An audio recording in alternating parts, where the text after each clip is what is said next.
நன்றி. தமிழ்நாடு கலை இலக்கிய பெருமன்றம் முன்னெடுத்திருக்கிற ஒரு மகத்தான இலக்கிய பணியான நாளும் ஒரு அதிகாரம் என்கிற இணைய வழி தொடரின் வாயிலாக பயணித்துக் கொண்டிருக்கிறோம். தோழமைகளே, ஆளுமைகளே, உண்மையிலே ஒரு மகிழ்ச்சியான நாள் இந்த நாள் என்றே நாம் சொல்லுவோம். காரணம், நாம் தொடங்கிய இந்த அதிகாரம் என்பது சிறுகதையில் தொடங்க ஆரம்பித்த நிகழ்வு நம்முடைய நிகழ்வு. குறிப்பாக நாம் 2023வது ஆண்டு டிசம்பர் மாதம் 3ஆம் தேதி அன்று நாம் இந்த நிகழ்ச்சியை நாம் தொடங்கினோம். ஆச்சரியமாக இருக்கிறது. ஒரு வருடங்களை கடந்து நிறைவாக அடுத்த ஆண்டுகளும் 25லும் அடியெடுத்து வைக்கிறோம் என்பது மனநிறைவாக இருக்கிறது. கலை இலக்கிய பெருமன்றம் முழுமையாக தன்னை இலக்கிய பயணத்திற்காக அர்ப்பணித்து நவீன தொழில்நுட்பத்திலும் பயணிக்கிறது என்பது நம்முடைய கலை இலக்கிய பெருமன்றம் மகிழ்ச்சி அடையக்கூடிய ஒரு மன செய்தியாகும்.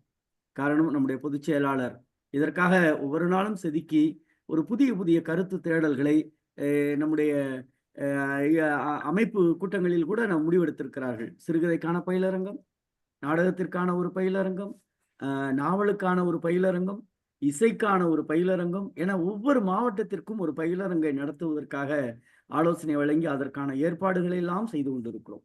ஆக நம்முடைய கலை இலக்கிய பெருமன்றத்தினுடைய பாதை என்பது இணைய வாயிலாக நாம் துணுக்கு துணுக்காக நடத்தி இருந்தாலும் கூட ஒரு தொடர் பயணமாக 2023ஆம் ஆண்டு டிசம்பர் 3ஆம் தேதி அன்று தொடங்கிய இந்த பயணம் இடையிலே ஒவ்வொரு நிகழ்வும் கு அழகிரிசாமி ஐயாவுடைய நிகழ்வு, தமிழொலி ஐயாவுடைய அந்த சிறுகதையினுடைய கதை சொல்லல்,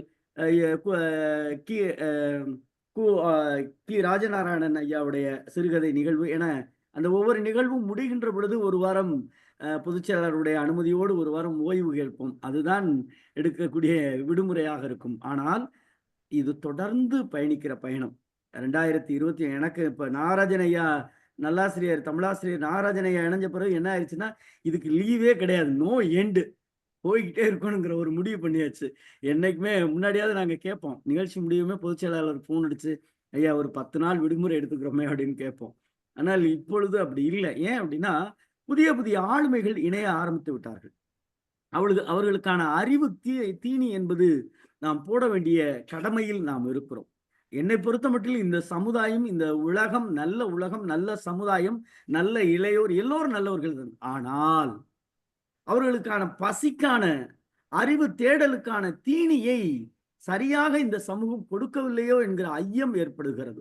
அந்த ஐயத்தை போக்குவதற்காகத்தான் நாம் நாளும் ஒரு அதிகாரம் என்கிற ஒரு இலக்கிய பயணத்தை நாம் தொடர்ந்து பயணித்துக் கொண்டிருக்கிறோம். 2025ஆம் ஆண்டு என்பது நம்முடைய ஆண்டு, கலை இலக்கிய பெருமன்றத்தினுடைய ஆண்டு. காரணம், இந்த ஆண்டிலே நாம் பல்வேறு சாதனைகளை செய்ய இருக்கிறோம்.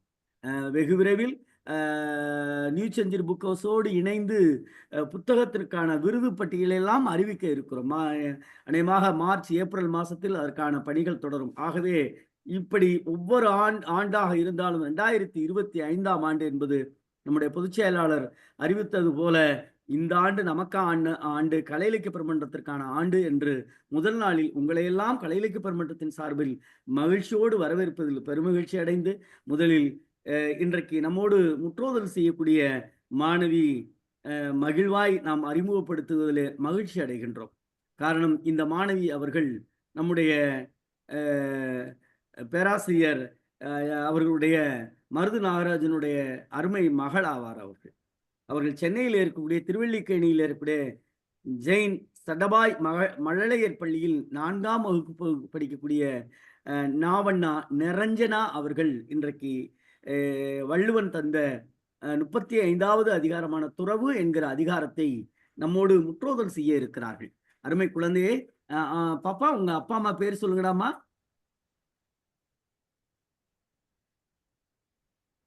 பாப்பா உங்க அப்பா அம்மா பேர் சொல்லுங்க. உங்க அப்பா அம்மா பேர் சொல்லுங்க. அப்பா பேர் நாகராஜன், அம்மா பேர் திலகரத்தினம்.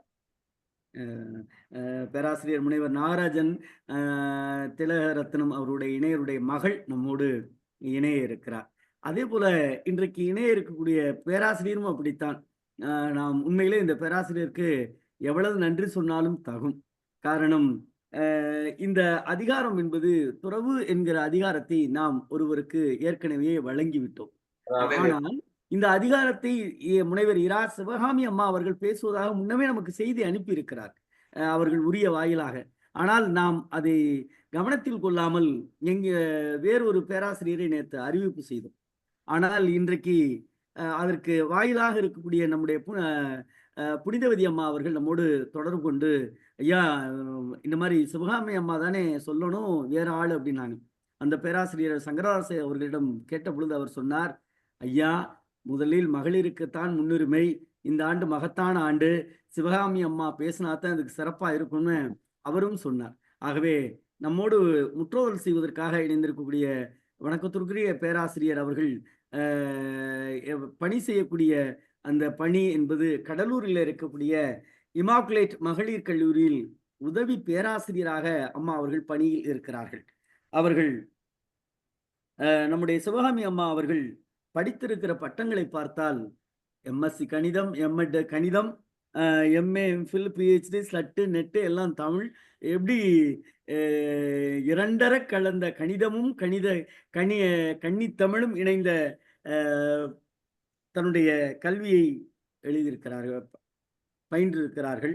அவர்கள் எழுதிய நூல்கள் தமிழ் சிற்றிலக்கியங்கள் என்கிற நூலையும் அற இலக்கியங்கள் என்ற நூலையும் எழுதியிருக்கிறார்கள். ஆனால் இவை தவிர ஆய்வுதல்களில் தொடர்ந்து எழுதி வருகிறார்கள். பல்வேறு கருத்தரங்கங்கள் பயிலரங்கங்களில் பங்கேற்று சிறப்பு சேர்த்து பெருமை செய்து கொண்டிருக்கிறார்கள். ஆகவே பேராசிரியர் முனைவர் இரா சிவகாமி அம்மா அவர்களையும் நாம் உரைப்பொழிவிற்காக வருகை தந்திருக்கிற அவர்களையும் தமிழ்நாடு கலை இலக்கிய பெருமன்றத்தோடு இங்கு இணைந்திருக்கக்கூடிய ஆளுமையின் சார்பாக வரவேற்பதில் மற்றற்ற மகிழ்ச்சி அடைகிறோம். தோழமைகளே, ஆளுமைகளே, 35வது அதிகாரமான வள்ளுவன் தந்த துறவு என்கிற அதிகாரத்தை முற்றோதல் செய்ய வருமாறு அருமை குழந்தை, எங்கள் நெஞ்சமெல்லாம் நிறைந்த பேராசிரியருடைய அருமை மகளார் நரஞ்சனா அவர்கள் இப்பொழுது நம்மோடு முற்றோதல் செய்வார்கள். அனைவருக்கும் வணக்கம். ஆங்கில புத்தாண்டு நல்வாழ்த்துக்கள் ஐயா. உங்களுக்கும் வாழ்த்துக்கள். சொல்லுங்க. திருக்குறளை இயற்றியவர் திருவள்ளுவர். அதிகாரம் 35 துறவு. குறள் 1. யாதெனின் யாதெனின் நீங்கியான் நோதல் அதனின் இலன். குறள் 2. வேண்டின் உண்டாக துறக்க துறந்தபின் ஈண்டு இயற்பால பல. குறள் 3. அடல் வேண்டும் மைந்தன் புலத்தை விடல் வேண்டும் வேண்டிய எல்லாம் ஒருங்கு. குறள் 4. இயல்பாகும் நோன்பிற்கு ஒன்று இன்மை உடைமை மயலாகும் மற்றும் பேர்த்து. குறள் 5. மற்றும் தொடர்பாடு எவன்கொல் பிறப்பறுக்கல் உற்றார்க்கு உடம்பும் மிகை. குறள் 6.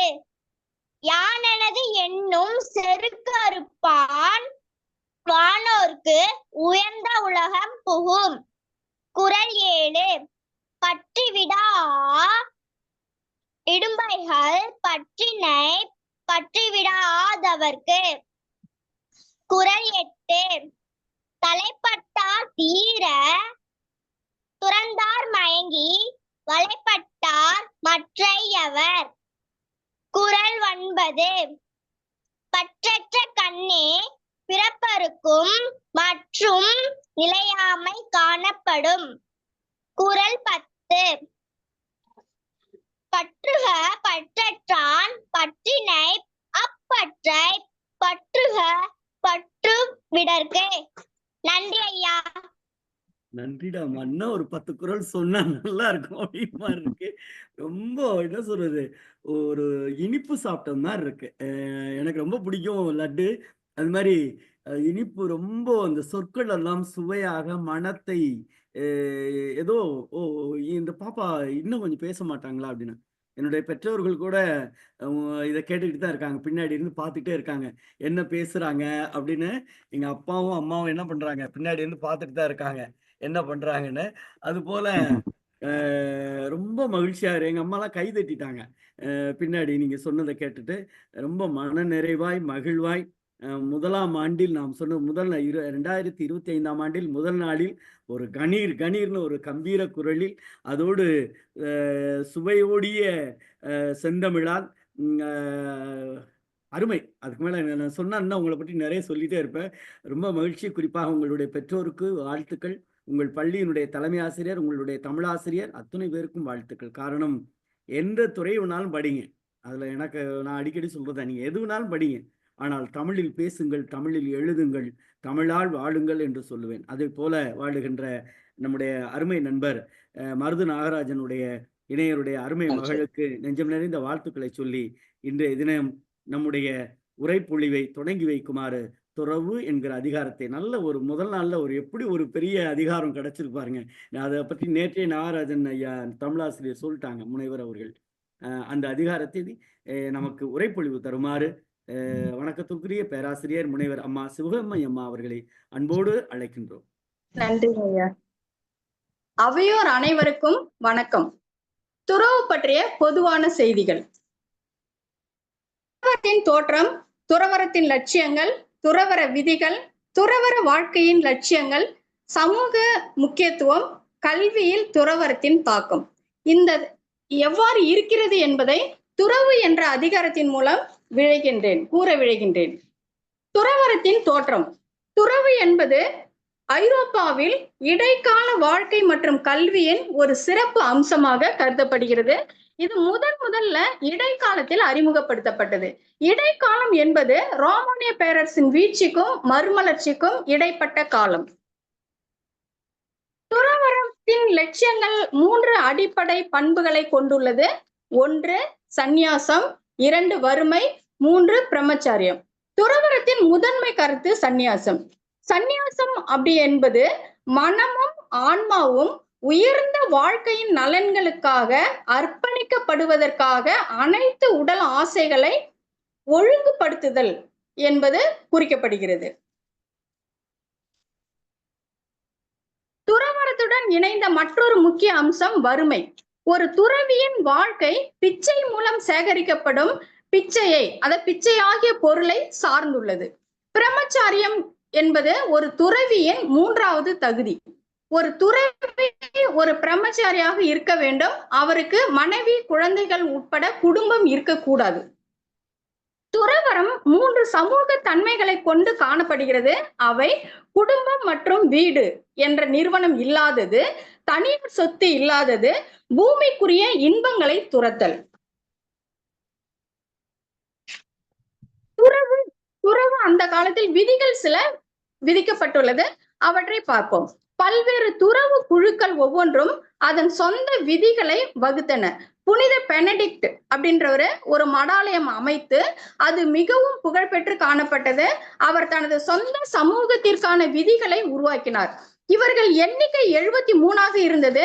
போப் அவர்களின் செல்வாக்கின் மூலம் இந்த விதிகள் விரைவில் மேற்கு ஐரோப்பாவில் உள்ள துறவர சமூகங்களால் பொதுவாக ஏற்றுக்கொள்ளப்பட்டுள்ளன. இதனால் விதிகள் மிகவும் பிரபலம் அடைந்தது மற்றும் பொதுவாக மற்ற மடங்களாலும் ஏற்றுக்கொள்ளப்பட்டன. இந்த விதிகள் மடங்களின் வாழ்க்கையை ஒழுங்குபடுத்தும் நோக்கம் கொண்டவை. சில விதிகள் மடங்களின் நிர்வாகத்திற்காகவும் சில துறவிகளின் அந்தஸ்து மற்றும் ஒழுக்க நடவடிக்கைகளை ஒழுங்குபடுத்தவும் பயன்படுத்தப்பட்டன.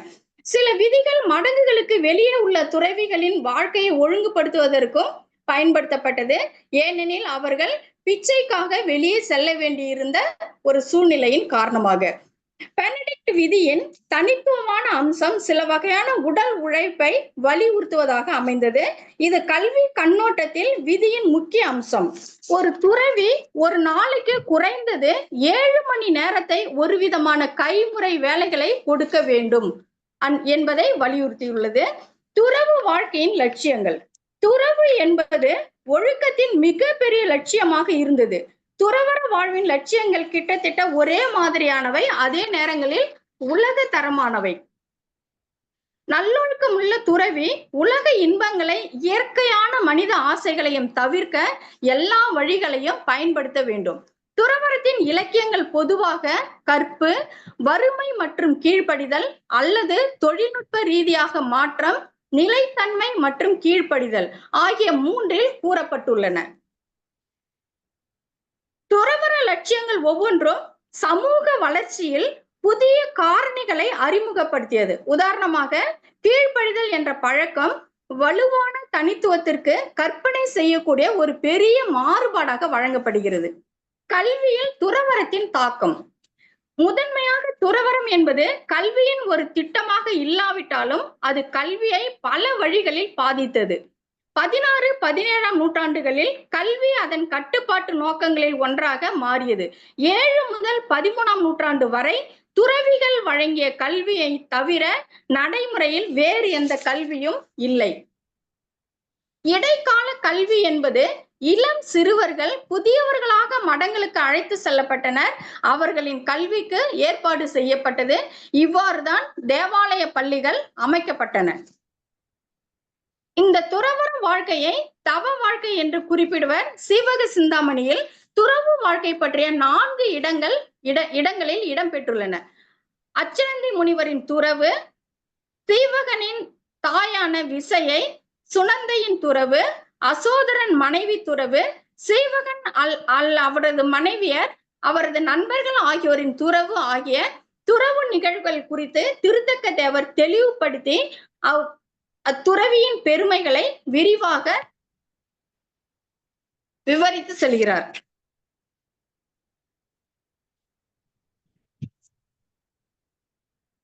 கௌதம புத்தர் என்று எல்லாராலும் போற்றப்படும் சித்தார்த்தர் ஒரு இந்திய மத குரு ஆவார். உலக மதங்களுள் மிகவும் பிரசித்தி பெற்ற மதமான புத்த மதத்தை தோற்றுவித்தவர். இவருடைய மாபெரும் தத்துவம் என்ன என்றால், ஆசைக்கு காரணம் துன்பம் என்பதே. இந்த அடிப்படையில் குறள் 341, யாதனின் யாதனின் நீங்கியான் நோதல், அதனின் இளன்.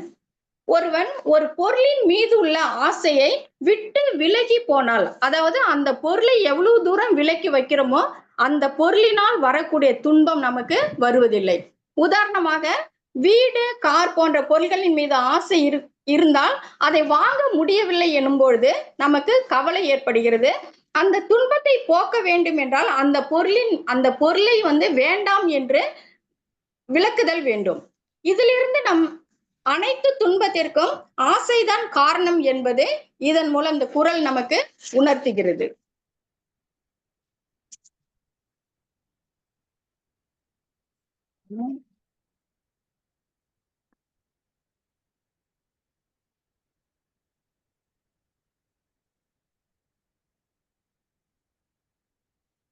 மண்ணுலக இன்பங்களை அனுபவிக்காமல் இருப்பது மனிதனின் கடமை. வானுலகில் ஆனந்தமான வாழ்க்கைக்கு தன்னை தயார்படுத்திக் கொள்ள வேண்டும். அவர் பூமிக்குரிய மகிழ்ச்சி மற்றும் இன்பங்கள் அனைத்தையும் துறக்க வேண்டும். ஒரு துறவியின் முதல் தகுதி அப்படின்னு நம்ம பார்த்தோம் அப்படின்னா, தனது அனைத்து ஆசைகளையும் பசியையும் அழிக்க வேண்டும். உலக இன்பங்கள் அனைத்தின் மீதும், அதாவது சொத்துகள், பொருள்கள் மீது பேராசை இருக்கக்கூடாது. குறள் 342 நமக்கு வலியுறுத்துவது, வேண்டின் உண்டாக துறந்த பின் ஈண்டு இயற்பால பல. இயற்பால என்பது இன்பம் என்று பொருள்படும். நாம் நினைத்தது எல்லாம் நடக்க வேண்டும் என்ற இன்ப நிலை கைகூட வேண்டும் என்றால் அந்த பொருளின் மீதுள்ள பற்றை, அதாவது ஆசையை நீக்க வேண்டும். நீக்கிய பின் அதனால் வரக்கூடிய இன்பங்கள் பலவாகும். அதாவது பற்றை நீக்கினால் பெறக்கூடிய இன்பங்கள் பலவாகும் என்று குறள் உணர்த்துகிறது. ஐம்புலன்கள் மெய், வாய், கண், மூக்கு, காது ஆகிய வழியே உணர்ச்சி, சுவை, ஒளி, வாசனை, ஓசை ஆகியவற்றின் மீது ஆசை உண்டாகும். பொருளை பெற வேண்டும் என்னும் ஆசை உண்டாகும். இந்த ஆசையை மனம் கலங்காமல் கட்டுப்படுத்த வேண்டும். ஆனால் ஐம்பொறிகளை அடக்குவது இல்லற வாழ்வில் சாத்தியமே இல்லை. புலன் இச்சைகளில் மனம் சிதறாமல் உள்ளத்து உறுதியுடன் திகழ தவ வாழ்க்கையே சிறந்த நெறியாகும். எனவே இல்லறம் விடுத்து துறவரம் மேற்கொண்டு மன வலிமையுடன் எவர் தவநெறியில் ஈடுபடுகிறாரோ அவரே முக்தி அடைகிறார். மற்றவர்களால் வீடு பேற்றை அடைய முடியாது. குறள் 343 அடல் வேண்டும் ஐந்தன் புலத்தை விடல் வேண்டும் வேண்டிய எல்லாம் ஒருங்கு. ஐம்பொருள்களுக்கும் உரிய 5 புலன்களின் ஆசையை வெல்லுதல் வேண்டும். அவற்றிற்கு வேண்டிய பொருள்களை எல்லாம் ஒரு சேர விட வேண்டும் என்று குறள் உணர்த்துகிறது. புனித அந்தோணியார் துறவரத்திற்கு முதல் முக்கியத்துவம் அளித்துள்ளார். வாழ்க்கையில் அதிருப்தி அடைந்த சில பெரிய மனிதர்கள் பாலைவனங்களில் தஞ்சம் புகுந்து சிந்தனையுடன் வாழத் தொடங்கினர். அவர்கள் மனித விருப்பங்களையும் இன்பங்களையும் துறந்தனர். இந்த நபர்களை பார்க்க மக்கள் பாலைவனங்களுக்கு சென்றனர். அவர்களில் சிலர் கவரப்பட்டு அவர்களும் துறவி ஆனார்கள். குறள் 344 இயல்பாகும் நோன்பிற்கொன்று இன்மை உடைமை மயலாகும் மற்றும் பெயர்த்து. செய்வதற்கு ஒரு பற்றும் இல்லாதிருத்தல் இயல்பாகும். பற்று உடையவராக இருத்தல் மீண்டும் மீண்டும் பொருளுக்கு மயங்குவதற்கு வழிவகுக்கும் என்று குறள் உணர்த்துகிறது. வாழ்க்கை நெறி 2 வகைப்படும். அவை இல்லறம், துறவரம். இல்லறம் என்பது மனைவியோடு இன்புற்று உறவுகளோடும் மனம் மகிழ்ந்து அறம் செய்து நற்கதி அடைதலாகும். துறவரம் என்பது செல்வமாகிய புறப்பற்றையும் உடல் இன்பம் என்ற அகப்பற்றையும் விடுத்து உயிரின்பம் கருதி மேற்கொள்ளும் ஒரு ஒழுக்கமாகும். முற்பிறப்பில் செய்த நல்வினை காரணமாகவே இப்பிறப்பில் உடல் எடுத்து பிறந்துள்ளோம். இதற்கான நோக்கம் உயிருக்கான உறுதி பொருளை நாடுவது. பற்றை நீக்கினால் மட்டுமே நன்மை தீமைகளை பகுத்தறிய முடியும். குறள் 345 மற்றும் தொடர்பாடு எவன்கொல் பிறப்பருக்கள் உற்றார்க்கு உடம்பும் மிகை. பிறவி துன்பத்தை போக்க முயல்கின்றவர்க்கு உடம்பும் மிகையான பொருள் ஆகையால் அதற்கு மேல் வேறு தொடர்பு கொள்வது ஏனோ என்று குறள் உணர்த்துகிறது. பொருளற்ற ஏழையின் துயரை நீக்கி சிறந்த உயிருக்கு பாதுகாப்பாக இருக்கின்ற உணவை அவர்களுக்கு அளித்தால் அது வானுலக சொர்க்கத்திற்கு நம்மை அழைத்து செல்லும். உயிரினங்களிடம் அன்பும் மது மாமிசத்திடம் வெறுப்பும் செலுத்தி வாழ்பவர்கள் காலடியில் விண்ணும் மண்ணும் பணியும். இன்று உலகம் காக்கும் வேந்தராக இருப்பவர்கள் அனைவரும் முற்பிறப்பில் கல்லுண்ணாமை என்னும் நோன்பை மேற்கொண்டவர்களாக இருந்தால்தான் அவர்கள் அரசர்களாக பிறக்க முடிந்தது. குறள் 346 யான் எனது என்னும் செருக்கறுப்பான் வானோர்க்கு உயர்ந்த உலகம் புகும். உடம்பை யான் என கருதுதலும் தொடர்பு இல்லாத பொருளை எனது என கருதலுமாகிய மயக்கத்தை போக்குகின்றவன் தேவர்க்கும் எட்டாத உயர்ந்த நிலையை அடைவான் என்பதை குறள் உணர்த்துகிறது. எலும்பாலாகிய உடம்பை எண்ணற்ற பண்புகளாலே நிறைத்து பல்லுயிர்க்கும் அருளை பரப்பி தவத்தை மேற்கொண்டனர். இவ்வாறு தவத்தை மேற்கொண்டதும் இவ்வுலகத்திற்கும் தங்களுக்கும் எந்தவித பற்றும் உறவும் இல்லை என்று உணர்ந்து புகழ்ச்சிக்கும் இகழ்ச்சிக்கும் வேறுபாடு அறியாத உயர்ந்த நிலையில் தவத்தை மேற்கொண்டு வந்தனர் என்று சீவக சிந்தாமணி துறவு வாழ்வின் தன்மையையும் தவத்தின் நிலையையும் விசையை சுனந்தை வழி எடுத்துரைக்கின்றது. குறள் 347 பற்றி விடாது இடும்பைகள் பற்றினை பற்றி விடாதவர்க்கு. யான் எனது என்னும் இருவகை பற்றுகளையும் பற்றி கொண்டு விடாதவரை துன்பங்களும் நம்மை பற்றி கொள்ளும், விடாமல் நம்மை பற்றி கொள்ளும் என்று உணர்த்துகிறது.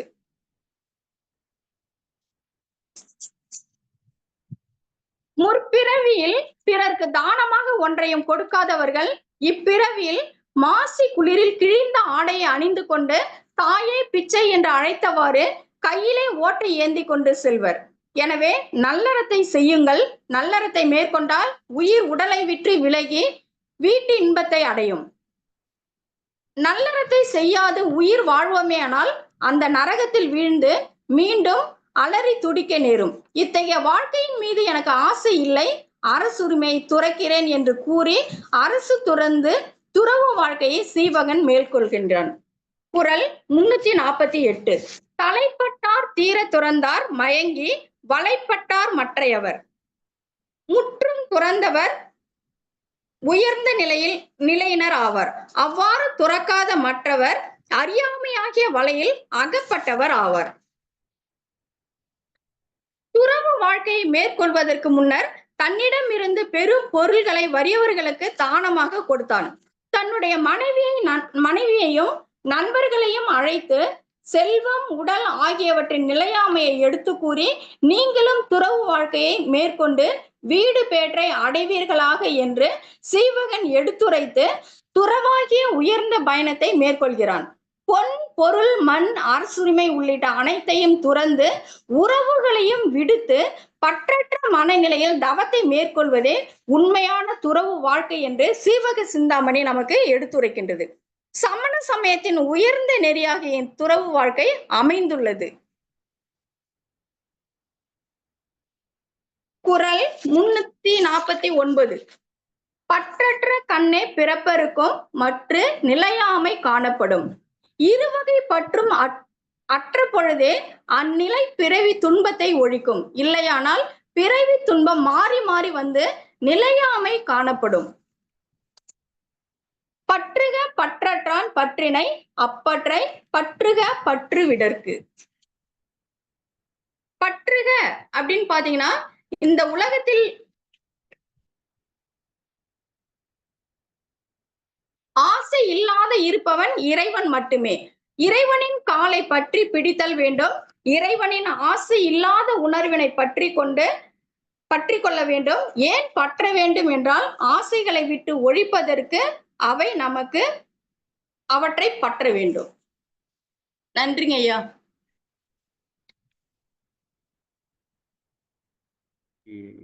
சிவகாமி அம்மா, மிக்க மகிழ்ச்சி. சிறப்பா சொன்னீங்க. வாழ்த்துக்கள் உங்களுக்கு.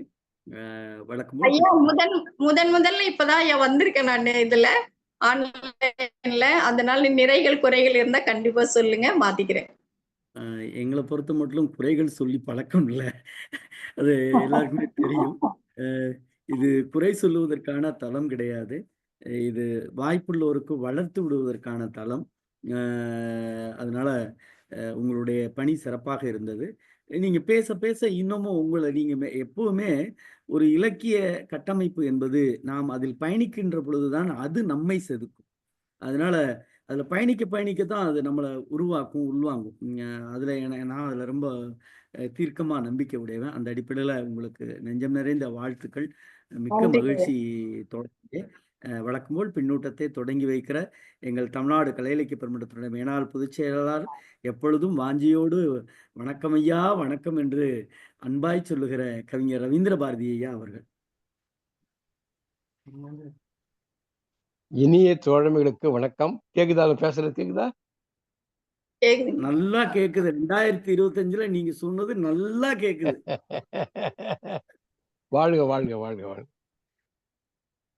முற்றோதல் செய்த அருமை குழந்தை நிரஞ்சனா அழகிய தமிழில் இனிமையான முறையில் தெளிந்த உச்சரிப்பில் அருமையாக குரலை ஒரு 4ஆம் வகுப்பு படிக்கிற மாணவி, அந்த மழலை தமிழ் எவ்வளவு இனிமையாக இருக்கு. குழலினிது யாழினிது என்ப தம் மக்கள் மழலை சொல் கேளாதவரலாம். அப்படி குழலையும் யாழையும் வென்ற அந்த நிரஞ்சனிக்கு என்னுடைய அன்பு வாழ்த்துக்களும் உரித்தாகுக. அம்மா, உனக்கு புத்தாண்டு வாழ்த்துக்கள். நீங்க எல்லா நலன்களும் பெற்று வாழ்வாங்கு வாழ வாழ்த்துகிறேன். அடுத்து துறவு என்ற அதிகாரத்தை பற்றி அருமையான ஒரு ஆராய்ச்சி விரிவுரையே வழங்கியிருக்கிறார்கள் பேராசிரியர் சிவகாமி அம்மா அவர்கள். அவர்களுக்கு என்னுடைய அன்பு வாழ்த்துக்கள். இல்லறத்தை உயர்த்தி பிடிக்கிற இந்த திருவள்ளுவர் துறவு என்ற அதிகாரத்தை ஏன் எழுதியிருக்க வேண்டும் நினைச்சு பார்த்தா அதுல நிறைய கருத்து இருக்கு. அவர் வாழ்ந்த காலம் தமிழகத்திலே சமணம், பௌத்தம், ஆசீவகம் என்ற சமயங்கள் வேரோடி இருந்த காலம். அவர்கள் பெரும்பாலும் துறவிகள். துறவிகளாக இருந்து இந்த தமிழை நன்கு கற்று தமிழ் மூலமாக பல அரிய நூல்களை எல்லாம் இயற்றி தமிழர்களுக்கு கல்வியையும் மருத்துவத்தையும் அவர்கள் வழங்கினார். அந்த அன்றைய வாழ்க்கையில் துறவிகளுடைய பங்கு மிகவும் சிறப்பாக இருந்தது. அப்போ துறவிகளை பற்றி எழுத வேண்டிய ஒரு சமூக தேவை வள்ளுவருக்கு வருகிறது. துறவிகள்னா எப்படி இருக்க வேண்டும், அவன் எதை எதை விட வேண்டும், எதை எதை விடக்கூடாது, எப்படியெல்லாம் இருந்தால் சிறந்த துறவியாக இருக்க முடியும் என்று துறவிகளுக்கு ஒரு பாடம் எடுக்கிற மாதிரி, சமூகத்துக்கு துறவியினுடைய பங்களிப்பை எடுத்து சொல்லுகிற மாதிரி இந்த அதிகாரத்தை வைத்து மக்கள் நலன் கருதி இந்த துறவு என்ற அதிகாரத்தை வள்ளுவர் வைத்திருப்பதாக நான் கருதுகிறேன். யாதனின் யாதனின் நீங்கியான் நோதல் அதனின் அதனின் இளன். இந்த குறளுக்கு சிவகாமி அம்மா ரொம்ப அழகா பொருள் சொன்னாங்க. ஐரோப்பிய துறவிகளுடைய வாழ்க்கையிலிருந்து நம்ம தமிழ் காப்பியமான சீவக சிந்தாவளியிலிருந்து எல்லாம் எடுத்து வைத்து துறவியினுடைய இலக்கணத்தை அருமையாக சொல்லி முடித்திருக்கிறார்கள். ஆனா இது 2000 ஆண்டுகளுக்கு முன்பே இந்த துறவிகளுடைய சமூக பொறுப்பு உணர்ந்து வள்ளுவர் துறவிகளுக்கு ஒரு இலக்கணத்தை வகுத்திருக்கிறார். ஆனா எல்லாரும் சாமியாரா போகணும்னு அவசியம் அல்ல, அது தேவையும் இல்லை. இல்லை, உலகம் இயங்காது, உலகம் தொடர்ந்து இயங்கிக் கொண்டே இருக்க வேண்டும். சாமியாரா இருக்கிறவன் எப்படி இருக்கணும், துறவியாக இருப்பவன் எப்படி இருக்க வேண்டும், அது ஒரு சமூக பொறுப்பு இல்லையா? அதனால ரொம்ப அருமையாக இந்த குறள்களிலே அவர் ரொம்ப அழகா சொல்றாரு. இதுல நமக்கு ரொம்ப முக்கியமான குறள், எல்லா குறளும் முக்கியம்தான், இதுல ரொம்ப முக்கியமானது யான் எனது என்னும் செருக்கறுப்பால் வானோர்க்கு உயர்ந்த உலகம் புகும். அதாவது தன் உடைமை யான் என்றும் தன்னிடம் உள்ள பொருளை எனது என்றும் ஒருவன் கருதுகின்றவரை, இது என்னுடைய துறவியாடை, இது என்னுடைய பிச்சை பாத்திரம் என்று கூட நினைக்க கூடாது. அவனுடைய உடையை எனது என்று சொல்லக்கூடாது, அவன் உடைமை என் உடம்பு என்று சொல்லக்கூடாது. நிறைய சாமி இப்பெல்லாம் கார்பரேட் சாமியாருங்க வந்துட்டாங்க, ஆங்கிலம் பேசி பெரிய ஸ்டார் ஹோட்டல்ல அறை எடுத்து கொடுத்து பணக்காரர்கள் மத்தியில கோடிக்கணக்கான பொருள்களை சம்பாதிக்கிற மாதிரியான சாமியார்கள் எல்லாம் வந்துட்டாங்க. இதெல்லாம் போலி சாமியார்கள் இவர்கள் எல்லாம். ஆனா வள்ளுவர் காலத்துல போலி சாமியார்கள் இருந்தார்கள், அதையும் தோல் உரிக்கிறார் வள்ளுவர். ஆனால் உண்மை துறவிகள் சமூக பொறுப்புணர்ந்து கல்வியும் மருத்துவமும் கொடுக்கக்கூடியவர்கள், அவர்கள் எப்படி இருக்க வேண்டும் என்று வள்ளுவர் அழகாக எடுத்திருக்க. ஏன்னா துறவிகள் இருக்கிற சமூகத்துல துறவி பற்றி சொல்லணுமா இல்லையா? அதான் சொல்றார். யான் எனது என்னும் செருக்கறுப்பான் வானோர்க்கு உயர்ந்த உலகம் புகும். வான் உலகத்துக்கு மேலே ஒரு உலகம் இருப்பதாக சொல்லப்படுகிறதே, அந்த உலகத்திலும் அவர் மதிக்கப்படுவான். யார்? தான் தனது என்ற செருக்கை எவன் ஒருவன் அறுக்கிறானோ அவன் தான் துறவிக்கு அடிப்படை இலக்கணத்துக்கு தகுதியானவன் அப்படிங்கிறார். அது கடைசி குறள் பாருங்க, பற்றுக பற்றற்றால் பற்றினை, அப்பற்றை பற்றுக பற்று விளக்கு. பற்று பற்று பற்று பற்று, ஒரே சொல் பல முறை பயின்று வந்து சொல் பின்வரு நிலையணி. அழகா சொல்றார், சொல் பொருள் பின்வரு நிலையணி. சரி, அதெல்லாம் தேவையில்லை நமக்கு. யாருடைய பற்றை பற்ற வேண்டும்ன்றாரு? தனக்கு முன்னாலே துறவு வாழ்க்கையை வாழ்ந்து முடித்திருக்கிற ஞானியர். கடவுள்னு உரையாசிரியர்கள் எழுதுறாங்க, பரிமேலழகர் போன்றவர்கள் எழுதுறாங்க. அவரெல்லாம் 1000 வருஷத்துக்கு பின்னால வந்து எழுதினவர் பரிமேலழகர். ஏன்னா உங்களுக்கு கடவுள்ன்றதெல்லாம் பௌத்தத்துல கிடையாது, சமணத்திலையும் கிடையாது, கடவுள் நம்பிக்கைலாம் உங்களுக்கு இல்லை. அப்போ இந்த இடத்துல தனக்கு முன்னே இருந்த ஞானிகளுடைய வழியை பின்பற்ற வேண்டும், அவர்களுடைய வழியை பற்றுக. பற்றற்றால் பற்றினை, பற்றை விற்று துறவியாக இருக்கக்கூடிய ஞானியர்களுடைய வழியை பற்று, அதை கடைப்பிடி. அப்பற்றை, அந்த பற்றை பற்றுக. இது உன்னிடம் உள்ள ஆசைகளை விடுவதற்கு, பற்று விடற்கு அவருடைய வழிகளை பற்றுக அப்படிங்கிறார். இங்க இந்த இறைவன் இறைவன் கடவுள்ன்ற சமாச்சாரங்கள்லாம் வள்ளுவர்கிட்ட கிடையாது. நீங்க அந்த இடத்துல இறைவன்லாம் அரசன்னு ஒரு பொருள் வருது, இறைனா தலைவன் ஒரு பொருள் வருது. ஆக வள்ளுவர் முற்றிலும் பௌத்தரும் அல்ல, முற்றிலும் சமணரும் அல்ல, முற்றிலும் ஆசீவகரும் இல்ல. பௌத்தம், சமணம், ஆசீவகம் இவற்றில் உள்ள நல்ல கருத்துக்களை, சமூகத்துக்கு தேவையான கருத்துக்களை தேவையான இடங்களில் தேவையான பொழுது தேவையான முறையிலே கொடுத்திருக்கிறார். அதுதான் வள்ளுவத்தினுடைய சிறப்பு. ஏன்னா அவர் எப்பவுமே இல்லறத்தானை தூக்கி பிடிப்பார். இல்லற வாழ்க்கைதான் உயர்ந்தது என்று சொல்லுவார். அவன்தான் சாமியார்களுக்கு உடையும் கொடுக்கிறவன், உணவும் கொடுக்கிறவன், மடமும் கட்டி கொடுக்கிறவன். எனவே அவன்தான் துறவிகளை விட உயர்ந்தவன். ஏன்னா இந்த இடத்துல ஏன் துறவு வைக்கிறாரு? துறவு என்பது தவிர்க்க முடியாத காலம். அது துறவிகள் தவிர்க்க முடியாதவர்களாக இருந்தார்கள். எனவே துறவிகள் எப்படி இருக்க வேண்டும்? இவர்கள் யோகியர்களாக இருக்க வேண்டும். இவர்கள் பற்று அற்றவர்களாக, தன் உடம்பை கூட ஒரு மிகையான பற்று என்று எவன் கருதுகிறானோ அவனிடத்தில் எந்த பற்றும் இருக்காது, எந்த ஆசையும் இருக்காதுன்றார். எப்படி ஆசைகள் இருக்க முடியும் கேட்கிறார் வள்ளுவர். எனவேதான் இதையெல்லாம் இருந்துட்டா ஒரு பேரின்பம் அடைவான். எல்லா பற்றுகளையும் துறந்தவன், எல்லா ஆசைகளையும் 5 புலன்களையும் அடக்கக்கூடிய ஒரு ஆற்றல் பொருந்தியவன் தான் அவன் எல்லா நன்மைகளையும் எல்லா இன்பங்களையும் அடைவான். ஆகவேதான் ஒரு சமூக பொறுப்பு கருதிதான் இந்த அதிகாரத்தை வள்ளுவர் அமைத்திருக்கிறார். அவர் எல்லா இடங்களிலும், எல்லா துறவியா இருந்தாலும் சரி, இல்லறத்தானா இருந்தாலும் சரி, எல்லாரும் யோகியனாக இருக்க வேண்டும், நேர்மையாக இருக்க வேண்டும், அறம் தவறாதவனாக இருக்க வேண்டும், அவன் பிறருக்கு உதவுகின்றவனாக இருக்க வேண்டும், இந்த சமூகத்தை ஒரு படி மேலே உயர்த்துகிறவனாக இருக்க வேண்டும் என்ற அக்கறையினால்தான் இந்த துறவு என்ற அதிகாரத்தை ஏற்றிருக்கிறார். இதை ரொம்ப அழகா பேராசிரியர் சிவகாமி அவர்கள் நம்ம சிறப்பாக சொன்னார்கள். நல்ல ஆராய்ச்சி முறைப்படி ஒரு அருமையான ஒரு விரிவுரையை கேட்டது போல இருந்தது. நம்முடைய நெறியாளர் சொன்ன மாதிரி இன்னும் கொஞ்ச நேரம் அவங்க சொல்லி இருக்கலாமா என்று நினைக்க தோன்றுகிற அளவுக்கு சிறப்பாக சொல்லியிருக்கிறார்கள். எனவே இந்த 25ஆம் ஆண்டில் 2025ஆம் ஆண்டில் தமிழ்நாடு கலை இலக்கிய பெற்றோர் தமிழ் பணியிலே மேலும் மேலும் முன்னெடுத்து செல்கின்றது. இதற்கு காரணமாக நம்முடைய பொதுச் செயலாளர், நம்முடைய இலக்கிய குழு, நம்முடைய பின்னூட்டம் தருகின்ற சிவசுப்பிரமணியம் ஐயா போன்றவர்கள், ஐயா முருகன், தமிழாசிரியர் முருகன் ஐயா போன்றவர்களுக்கெல்லாம் என்னுடைய வாழ்த்துக்களையும் அன்புகளையும் தெரிவித்துக் கொள்கிறேன். எல்லோருக்கும் புத்தாண்டு வாழ்த்துக்கள். நன்றி, வணக்கம். நன்றி தோழமையே. அடுத்ததாக சிவசுப்பிரமணியன் ஐயா.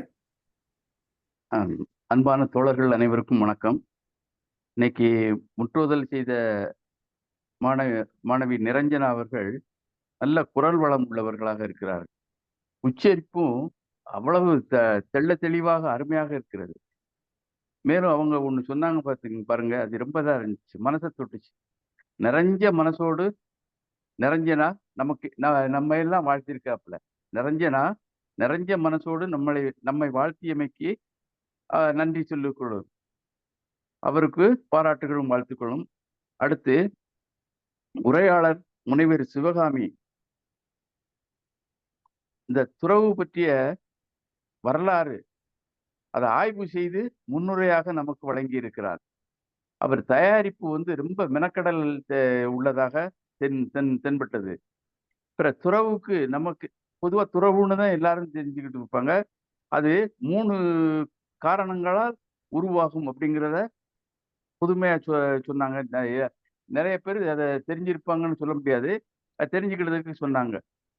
சந்நியாசம், வறுமை, பிரம்மச்சரியம், அது ரொம்ப முத்தாய்ப்பாக இருந்தது. அவருக்கும் பாராட்டுகளும் வாழ்த்துக்களும்.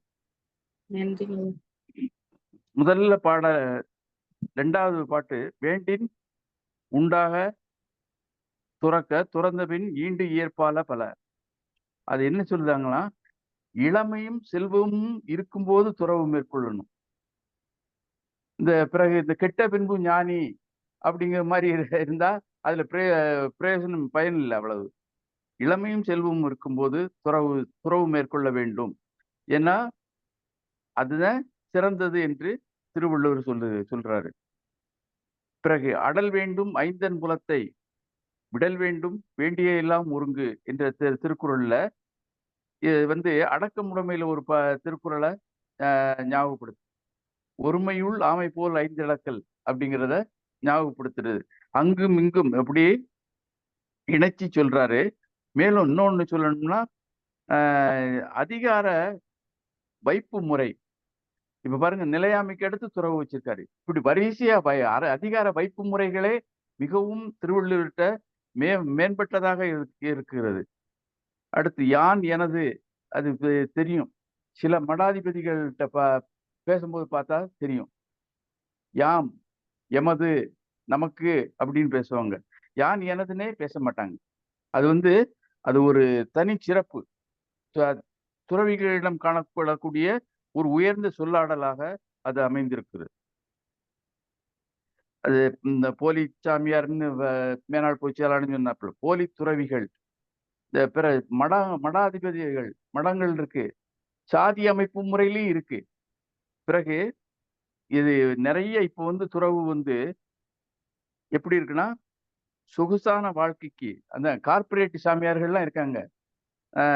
சொகுசான வாழ்க்கைக்கு, சிற்றின்ப சுகவாசத்திற்கு, கேளிக்கை உல்லாசத்திற்காக சில போலி துறவிகள் இருக்காங்க. அவங்களுடைய போலி முகத்தை தெரிஞ்சுக்கிட்டு மக்கள் நடக்க வேண்டும்.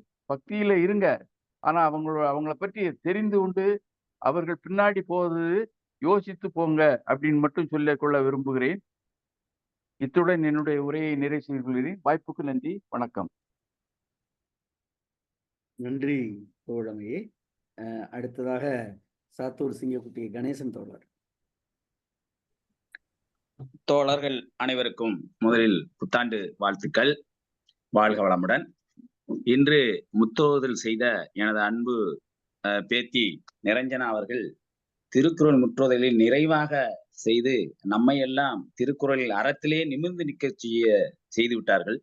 அவர்களுக்கு பாராட்டுகளும் வாழ்த்துக்களும். அதேபோல் அம்மா சிவகாமி அம்மா அவர்களுடைய உரை மிகவும் அருமை. அவர்கள் சொன்னாங்க, முதல்ல நான் என்னைத்தான் கலந்துருக்கேன்ட்டு. இவ்வளவு நாளா எங்க இருந்தான்னு நம்ம கேட்போம்ல, இத்தனை நாளா எங்க இருந்தான்னு சொல்ற மாதிரி அந்த மாதிரி ஒரு நிலைமைதான் நமக்கு இருந்துச்சு. அதாவது சிவம் என்றால் அன்பு, சிவம் என்றால் அறிவு, சிவம் என்றால் இன்பம், சிவம் என்றால் அறம், சிவம் என்றால் துறவற இன்பம். இதெல்லாம் நம்மளுக்கு காமிக்கிறதுக்காக காமிச்சு கொடுத்த இந்த உரையின் மூலம் காமிச்சு கொடுத்த சிவகாமி அவர்களுக்கு பாராட்டுகளும் வாழ்த்துக்களும் நன்றியும். அருமையான தலைப்பு, அதிகாரம்.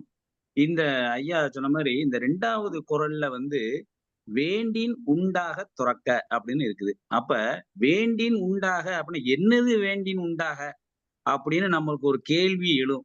அப்படி கேள்வி எழும்போது பின்னாடி அடுத்த லைன்லயே சொல்லிடுறாரு, துறந்த பின் ஈண்டு ஏற்பால பல அப்படிங்கிறாரு. அப்ப ஒரு மனிதன் மானிட பிறவி என்பது ஒரு அரிய பொக்கிஷம். அந்த மானிட பிறவி என்பது அவன் வாழ்வதற்காக இருக்கக்கூடிய ஒரு தன்மையில் இருக்கிறான். அப்ப அவன் நினைப்பான் நம்மளுக்கு விரும்புவது வளமான வாழ்வு. ஆனால் துறந்த பின் தான் எல்லா இன்பமும் சேரும், கூடும், அதை அதிகப்படுத்தும் என்று சொல்வதாக அமைந்திருக்கு இந்த குறள். அப்ப இந்த குறளை பொறுத்த மட்டில் இல்லறத்தை விட்டு துறவறம் பூண்டால் அவன் மேலும் இன்பங்களை அடைவான் எப்படின்னு சொல்ற மாதிரி இருக்கு. இது ஒரு சரியான ஒரு தீர்வு என்று நம்ம எடுத்துக்கொள்ளலாமா? அதேபோல் நீ துறவு அடைந்தால்தான் இன்பம் வரும் என்று சொல்வது போலும் இருக்கிறது இந்த குறளை பொறுத்த மட்டும். மற்ற இன்னொரு குறள் என்ன அப்படின்னு சொன்னா, மற்றும் தொடர்பாடு எவன்கொள் பிறப்பற்கள் உற்றார்க்கு உடம்பும் மிகை அப்படின்னு இருக்கு. அப்ப பிறப்பற்கு எதுக்குங்க அறுக்க வேண்டும்? அதாவது மறுபிறவி எடுக்கக்கூடாதுன்னு சொல்ற மாதிரி இருக்கு. மறுபிறவி எடுக்கக்கூடாதுன்னு சொல்றது மறுமையில் என்ன நடக்குமோ அப்படிங்கிற ஒரு பயத்தினாலா, இல்ல நம்ம இந்த பிறவியில நம்ம துன்பமே தான் பண்ணிக்கிட்டு தான் இருக்கிறோம், அதனால நீ அடுத்த பிறவி தேவையில்லை. அப்ப அந்த மாதிரி இன்பத்தையும் துன்பத்தையும் அடைஞ்சவர்களுக்கு மட்டும்தான் துறவரம் தேவையா, மற்றவர்களுக்கு தேவையில்லையா அப்படிங்கிற ஒரு கேள்வி இருக்கிற மாதிரி இந்த குறள் அமைஞ்சிருக்கு. அப்ப அடுத்த அந்த இன்னொரு குறள், 7வது குறள், அதுக்கு பதில் இருக்கிற மாதிரி இருக்கு. இருந்தா கூட நம்ம அந்த பற்ற இது பண்ணிடலாம். அதே மாதிரி இந்த பிறவி மறுபிறவிங்கிறதுக்கு இந்த 2-3 குறள்கள் சேர்ந்துற மாதிரி இருக்குது. அதே மாதிரி தலைப்பட்டார் தீர துறந்தார் மயங்கி வலைப்பட்டார் மற்றையவர் அப்படிங்கிறாங்க. அதாவது அறம்பொருள் இன்பம் 3 இருக்கு. அந்த அறம்பொருள் இன்பத்தை அடைந்து அதற்கு மேலாக வீடு பேறு என்பதை அடைய வேண்டும் என்று சொல்வதா இந்த குறள்ல நம்ம காட்டுறாங்க. அப்ப என்னன்னா, அவ எல்லாத்தையும் துறந்துட்டு அதுக்கு பிறகு போனாதான் வீடு பேறு அடையும். அப்ப வீடு பேறு என்பது அவன் இறந்த பின்பு அடையக்கூடிய ஒரு தன்மை. அப்ப அவன் எப்படி இருக்கான்னு சொல்லி நம்மளுக்கு தெரிஞ்சிருக்கிறதுக்கு வாய்ப்பு இல்ல. அப்ப எல்லாத்தையுமே துறந்தாத்தான் வீடு பேரை அடைய முடியும். அப்ப அப்ப வந்து வாழ்க்கையில ஆனா அந்த ரவீந்திரபாரதியே சொன்னாங்க, எல்லாரும் துறவறம் பண்ணித்தான் இருக்கணும்னு இல்ல. இல்லறத்தில் இருந்து கூட கூட பண்ணலாம் அப்படின்னு சொன்னாங்க. ஆனா இந்த இடத்துல வந்து அவரு திருவள்ளுவர் அதைத்தான் சொல்லிக்கிட்டு வர்ற மாரி இருக்குது. அடுத்த ஒரு 6வது குறள் வந்து யான் எனது என்னும் செருக்கு அறுப்பான் வானோர்க்கு உயர்ந்த உலகம் போகும். இந்த கருத்தை பொறுத்தமட்டுல நம்மளுடைய பொது உடைமை சிந்தனையை வந்து குடுக்குற மாரி இருக்கு. பாருங்களேன். நமக்கு இந்த பொது உடைமை சிந்தனையில வந்து சமதர்மத்துல வந்து கடைபிடிக்கும் போது, நான் எனக்கு தான் அப்படின்னு சொல்ல தன்னலம் கருதாமல் பிறருக்கு உதவி செய்யற மாரி இருக்கு. எதையுமே ஒதுக்கி இருக்கக்கூடிய தன்மையில இருக்கிறவங்களுக்கு மட்டும்தான் வந்து ஒரு சிறந்த தலைவனாக, சிறந்த பொது உடைமைவாதியாக இருக்க முடியும். அப்படின்னு அத கோடிட்டு காட்டுற மாரி இந்த குறள் இருக்கு. அந்த குறள்ல என்னன்னு சொல்றாங்க, இப்படி இருந்தீங்கன்னா நீ வந்து வானோரத்துல இருக்கக்கூடிய உயர்ந்த புகழை அடையக்கூட உலகத்துல உயர்ந்த புகழை அடைவாய். அப்ப பொது உடைமை சிந்தனையில இருக்கக்கூடியவங்க வந்து இந்த மாதிரி சூழ்நிலையில் இருக்கும்போது அவன் பெரிய தலைவராக ஆவான். சமதர்ம சிந்தனை உடைய ஒரு தலைவனாக இருப்பான். எல்லோருக்கும் பொதுவானவனாக இருப்பான் அப்படின்னு சொல்லிட்டு இந்த பொதுவான கருத்தை, பொது உடைமை கருத்தை இந்த 6வது குறள்ல வச்சிருக்கிறாங்க. ரொம்ப சிறப்பான ஒரு அதிகாரம். அதுவும் ஆண்டு தொடக்கத்தில் ஆரம்பித்த உரையாசிரியர்களுக்கும் நம் தமிழ்நாடு கலை இலக்கிய பெருமன்றத்திற்கும் வாழ்த்துக்களும் பாராட்டுகளும் வணக்கமும். வாழ்க வளமுடன். வணக்கம். நன்றி. பேராசிரியரே ஒரு நிமிஷம். சொல்லுங்க. இந்த சாத்தூர் கணேசன் அவர்கள் ஒரு குறளை சொல்லும்போது, தலைப்பட்டார் தீர துறந்தார் மயங்கி வலைப்பட்டார் மற்றையவர்கள் சொல்ல அந்த திருக்குறளை சொல்லும்போது வீடு சொர்க்கம் அப்படின்னு சொன்னாப்புல. திருவள்ளுவர் மட்டும் இல்ல, தமிழ் இலக்கியங்கள் எதுவுமே வீடுங்கிறத சுட்டி காட்டுவதே கிடையாது. அது சொர்க்கம், சொர்க்கலோகம் அதெல்லாம் சுட்டி காட்டுவதே கிடையாது. திருவள்ளுவரும் அறம்பொருள் இன்பம் மட்டும்தான் சொல்லியிருக்காரு. வீடுங்கிறது தமிழ் இலக்கியங்களிலே கிடையாது என்பதை பதிவு செய்கிறேன். நன்றி. நன்றி தோழமையே. இது ஒரு விவாதத்திற்குரியதான், இன்னும் பேசுவோம். மிக்க மகிழ்ச்சி. அடுத்ததாக ரேவதி தோழர். கலை இலக்கிய பெருமன்ற உறுப்பினர்கள் அனைவருக்கும் ஆங்கில புத்தாண்டு வாழ்த்துக்களை தெரிவித்துக் கொள்கிறேன்.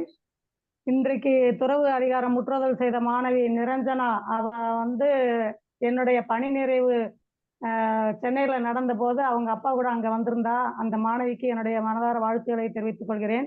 குறைப்பழுவு செய்த சிவகாமி அம்மா அவங்க எல்லாரும் சொல்றது மாதிரி நிறைய இடத்துகள்ல இருந்து செய்திகளை சேகரித்து நமக்கு எல்லாருக்கும் தெரியறதுக்கு அளவா சொல்லியிருக்கிறாங்க. மிக அருமையாக அவங்களும் சொன்னாங்க. இந்த திருக்குறள்ல இந்த துறவு அதிகாரத்துல முதல் குறள் வந்து யாதனின் யாதனின் நீங்கியானோதல் அதனின் அதனின் இளன் அப்படிங்கிறது நாங்க எங்க வீட்டுல அடிக்கடி ஏதாவது ஒரு பொருளை பத்தி அதை சொல்லிக்கிருவோம். ஒரு எடுத்துக்காட்டா சொல்லணும் அப்படின்னு கேட்டீங்கன்னா, இந்த ஃப்ரீ டிஷ் டிடிஹெச் என்று சொல்லக்கூடிய அந்த டிஷ் வந்து ஒரு 10-15 வருஷத்துக்கு மேலாக எங்க வீட்டுல மொத எங்க ஊர்ல நாங்க தான் அதை வாங்கி வச்சோம். அப்ப அதுல ஒரு நிறைய சேனல் வந்தது. பிற நாளடைவில் எல்லாத்தையும் குறைச்சிட்டான். ரீஜனல் லாங்குவேஜ் உள்ள சேனல்கள் மட்டும்தான் வரும். தமிழ்ல டிடி தமிழ் மட்டும்தான் இப்ப வருது. அப்ப நான் பசங்களுக்கு ஸ்கூல்ல போகும்போது அந்த பிள்ளைகள்கிட்ட சொல்லுவேன், என்னென்ன நாடகம் பாக்குறீங்க. எனக்கு என் நாடகத்துடைய பேரும் எனக்கு தெரியாது. நான் சீரியலை எதுவுமே பார்த்ததே கிடையாது. ஆனா பாக்குறவங்க எல்லாரும் என்ன வாழ்க்கை வாழ்ற, என்ன அது ஒரு சீரியல் கூட பார்க்காம. இப்பயும் நான் ரிட்டையர்ட் ஆகி 6 மாசத்துக்கு மேல ஆகுது. இன்னைக்கும் நாங்க கேபிள் கனெக்ஷன் இழுக்கல. இதே இருக்கட்டும் போதும் அப்படிங்கிற மாதிரி. நம்ம ஒரு முன்மாதிரியா இருந்தாதான் பிள்ளைகள்கிட்ட போய் சொல்ல முடியும். நம்ம எல்லா கதைகளையும் பார்த்துட்டு பிள்ளைகளை போய் நீ டிவி பார்க்காத அதை செய்யாதன்னு சொன்னா அவங்க கேட்க மாட்டாங்க. அப்ப அது நம்ம மனதை நம்ம கண்ட்ரோல் பண்ணணும். அது கொண்டு வந்தாதான் ஒரு செயலை செய்யணும்னு சொன்னாதான் நம்ம அதை முடிஞ்சாதான் அந்த பிள்ளைகளுக்கு சொல்ல முடியும் அப்படிங்கிறது காந்தியடிகளை கூட ஒரு எடுத்துக்காட்டா சொல்லுவாங்க. அடுத்தாக இந்த உதடு ஒட்டாத குரல்னு இதுக்கு ஒரு சிறப்பு இருக்குது. இந்த யாதனின் யாதனின் நீங்கிற குரலுக்கு மிக அருமையாக சொன்ன சிவகாமி அம்மா அவர்களுக்கு வாழ்த்துக்களை தெரிவித்துக் கொள்கிறேன். மற்றும் அனைத்து தோழர்களுக்கும் நன்றிகளை தெரிவித்துக் கொள்கிறேன். வணக்கம். நன்றி நல்லாசிரியர் ரேவதி அம்மா அவர்களே, அன்பு சகோதரி அவர்களே. அடுத்ததாக அறச்செல்வி அம்மா. அனைவருக்கும் வணக்கம். இந்த 2025ஆம் ஆண்டு நமது தமிழ்நாடு கலை இலக்கிய பெருமன்றத்தில் உள்ள அனைவருக்கும் நிலைத்த சந்தோஷத்தையும் நீடித்த அமைதியையும் உடல் மற்றும் மன ஆரோக்கியத்தையும் நிறைவாக தர எல்லாம் வல்ல இறைவனை வேண்டுகிறேன். அனைவருக்கும் புத்தாண்டு நல்வாழ்த்துக்கள். இன்று முற்றோதல் செய்த அந்த தங்க பொண்ணு, செல்ல பொண்ணு ரொம்ப அழகா சொன்னான். நல்ல சவுண்டு, குரல் கணீர்னு இருந்துச்சு. அவங்களுக்கு அந்த தங்க பொண்ணுக்கு எனது வாழ்த்துக்கள், பாராட்டுக்கள். அடுத்து இன்றைய உரையாசிரியர், ஒவ்வொரு அதிகாரத்துக்கும் வரக்கூடிய உரையாசிரியர்களை பார்த்தா பயமா இருக்கு. அவ்வளோ செய்திகள் சொல்றாங்க. எப்பா, வகைப்படுத்தி பிரிச்சு அந்த 10 குறளையும் பிரிச்சு மேய்ஞ்சு அக்கு வேற ஆணி வேற எடுத்து நமக்கு நல்ல டேஸ்டா பரிமாறுறாங்க. அருமையா இருக்கு. நாங்கெல்லாம் உங்க இடத்துல வந்தோம்னா என்ன பண்ண போறோம்னே தெரியல. அந்த அளவுக்கு இருந்துச்சு. அம்மா ரொம்ப சிறப்பா சொன்னீங்க. நல்ல குரல் வளம், சிரிச்சுக்கிட்டே சொன்னீங்க. உங்க முகம் ரொம்ப பிடிச்சிருக்கு. நல்ல கருத்துக்கள் அந்த ஆரம்பத்துல நீங்க முன்னுரை மாதிரி கொடுத்தீங்க பாருங்க. நல்ல கருத்துக்கள் எல்லாத்துக்கும் ஐயமர தெளிவுரை கொடுத்தீங்க. மகிழ்ச்சி. உங்களுக்கும் வாழ்த்துக்கள், பாராட்டுக்கள். அடுத்து இந்த துறவி முற்றும் துறக்கணும்னு சொல்றாங்க. முற்றும் துறக்கிறது இந்த காலத்துல பார்த்தோம்னா ஐயாவே சொல்லிட்டாரு, துறவிகள் யாரும் துறக்கல. பார்த்தா குடும்பத்துல இருக்கக்கூடிய அம்மா அப்பா தான் பற்றுகளை துறந்து வாழ்றாங்க. அவங்கெல்லாம் அந்த துறவிகள், அந்த போலி சாமியார்கள்லாம் ஏகபோக வாழ்க்கை தான் வாழ்ந்துகிட்டு இருக்காங்க. வள்ளுவர் சொல்றது நான், எனது, எனக்கு, இத 3த்தையும் விட்டுறணும். இத விட்டுட்டாலே நமக்கு பற்றே இல்லாம போயிடும். எந்த பொருள்ல பற்று இருக்கோ அதால பிரச்சனை. அது முதல் குறள்லயே சொல்லிட்டாரு. பாசம், நட்பு, ஆசை, மண் மீது, பொன் மீது, காசு மீது, எல்லாத்து மீதும் ஏதோ ஒரு வகையில ஒவ்வொரு பொருள் மேல எல்லாருமே ஆசைப்படுறோம். மனித பிறவி, நம்ம ஒன்றும் முனிவர்களோ ரிஷிகளோ இல்லை. அதனால அந்த பற்றை முழுசும் நீக்க முடியவில்லை என்றாலும் தேவையான அளவுக்கு அந்த பற்றை வச்சுக்கணும். இல்லைன்னா அவர் சொல்ற மாதிரி பிரச்சனை. அடுத்து அந்த பற்று இருந்தா அதாலேயே துன்பங்கள் நம்மள வரும்ன்றாரு. அந்த பற்றை விட்டுட்டோம்னா நமக்கு துன்பம் இல்லைன்னு அந்த கடைசி குறள்ல முதல் குறள் நீங்க எதுல பற்று வச்சாலும் அதோட துன்பம் விடுறாரு. முடிவா கடைசி குறள்ல விட்டுட்டீங்கன்னா உங்களுக்கு பிரச்சனையே இல்லை அப்படின்றாரு. 10 குறளுமே அருமையான குறள். நமக்கு இந்த துறவு வாழ்க்கையின விட்டே விவேகானந்தர், அன்னை தெரசா, அன்னை தெரசாவோட இந்த சின்ன பிள்ளையில இருந்து அவங்க கடைசி இறக்கும் வரையான அந்த புகைப்பட தொகுப்பு ஒரு தடவை எனக்கு கிடைச்சது, பார்த்தேன். அழகுன்னா அழகு, அப்படி ஒரு அழகு. அவங்க அந்த அழகான வயதிலேயே இந்த வாழ்க்கையை, மனித வாழ்க்கையை துறந்தாங்கன்னா, அவங்க கன்னியாஸ்திரி ஆயிருக்காங்கன்னா, அப்போ அவங்க மனது எவ்வளவு பக்குப்பட்டிருக்கணும், எந்த அளவுக்கு எதன் மீதும் பற்று இல்லாம இருந்திருக்கணும். அதெல்லாம் மிகப்பெரிய, அது என்ன சொல்ற, அந்த பிறவி எல்லாம் அதை பத்தி பேசுறதுக்கு கூட நமக்கு இது இல்லை. ரொம்ப இவங்கெல்லாம் நம்ம மண்ணில் வாழ்ந்த புனிதர்கள். இவங்கதான் இதுக்கு அடையாளம். இன்றைய தலைப்பு துறவு பத்தி உரையாளர் மூலம் நிறைய தெரிஞ்சுக்கிட்டோம். அடுத்தடுத்து நமக்கு பின்னோட்டம் அளித்த அவர்கள் மூலமாகவும் தெரிஞ்சுக்கிட்டோம். வாழ்த்துக்கள். நன்றி, வணக்கம். நன்றி செல்வி அம்மா அவர்களே. வேறு யாராவது பின்னூட்டம் தர்றீங்களா? ஐயா, மருது நாகராஜன் ஐயா சொல்லுங்க. ரொம்ப ரொம்ப நன்றிங்க வாய்ப்பு வழங்கியதுக்கு. குழந்தைக்கு நம்ம கலை இலக்கிய பெருமன்றத்துக்கு முதல்ல என்னுடைய நன்றியை தெரிவிச்சுக்கிறேன். அதாவது வேறொரு மாணவி சொல்ல வேண்டியதா இருந்தது, நீங்க சொன்னீங்க. அத முன்னமே சொல்லிட்டதுனால குழந்தைங்க தயாரா படிச்சுட்டாங்க. எல்லாமே மனப்படமா தான் சொன்னாங்க, பார்த்து எதையும் சொல்லல, மனப்படமா தான் சொன்னாங்க. நான் அவங்க உதவி பேராசிரியர் பேசினாங்க, முதல் முறையா பேசுறேன் அப்படின்னு சொன்னாங்க. அவங்க முதல் முறையா பேசுற மாதிரி தெரியல. அவங்க உடைய தயாரிப்பு முறை, ஐயா சுப்பிரமணிய சொன்னது மாதிரி அவங்களுடைய தயாரிப்பு முறையை பார்க்குறப்போ ஒரு ஆய்வும் சேர்ந்துதான் அவங்களுடைய உரை இருந்ததா நான் பார்க்கிறேன். மிக அழகா சொன்னாங்க அந்த உதவி பேராசிரியர் அவர்கள். துறவு, எல்லாரும் நம்ம என்ன சொல்றோம், துறவுங்கிறத வெறுமனே நம்ம அறம், பொருள், இன்பம், வீடு அப்படிங்கிற அந்த 4 பொருளை நம்ம சொல்லிட்டு இருக்கிறோம் இல்லையா. அறம், பொருள் எல்லாமே மனிதருக்கு தேவைதானே வாழ்றதுக்கு. நம்ம அதுல நம்ம பற்றுதல் இல்லாம இருக்க முடியாது. அந்த பற்றுதல்ங்கிறது ஒரு அளவோட இருக்கணுங்கிறது தான். அப்படிங்கிறத நம்ம புரிஞ்சுக்க வேண்டியதா இருக்கு. துறவு அப்படிங்கிறது அப்படிதான். நம்ம வெறுமனே வந்து துறவு வாழ்க்கையை மட்டுமே அவர் வந்து அந்த 10 குறள் சொல்ற மாதிரி தெரியல. அவர் ஒவ்வொரு குறள்லயுமே வந்து ஒரு இடத்துல ஆசையை துறக்கணும், ஒரு இடத்துல வந்து பொருள்களை துறக்கணும் அப்படிங்கிறாரு. பொருளை துறக்கணும்னா நம்ம முழுமையா துறக்க முடியாது. பொருளை வந்து குறுந்தொகையில வந்து வினைய ஆடவருக்கு உயிரினு சொல்லுது, குறுந்தொகை சொல்லுது. அப்ப ஒரு ஆடவன்னாக்கா பொருள் தேடினா தான் வீட்டுல நம்ம வந்து சாப்பிட முடியும். பொருள் இல்லைன்னா நம்ம சாப்பிட முடியாது, எதுவும் செய்ய முடியாது. அது என்னன்னா ஒரு அளவோடு அப்படிங்கிறது தான் நம்ம வந்து நான் அப்படி பாக்குறேன் துறவுங்கிறத. இந்த துறவுங்கிற அந்த அதிகாரம் வந்து ஒட்டுமொத்தமா எல்லா நிலையிலும் நம்ம சொல்லலாம். ஒரு அப்ப உதாரணத்துக்கு ஒரே ஒரு வார்த்தையில சொன்னோம்னா, நம்ம ஐயா தோழர் நம்ம வந்து எல்லாருமே வந்து எளிமையானவர், நம்ம வந்து நல்ல ஐயாவை வந்து இன்னைக்கு புகழ்ந்து பேசுறோம் இல்லையா?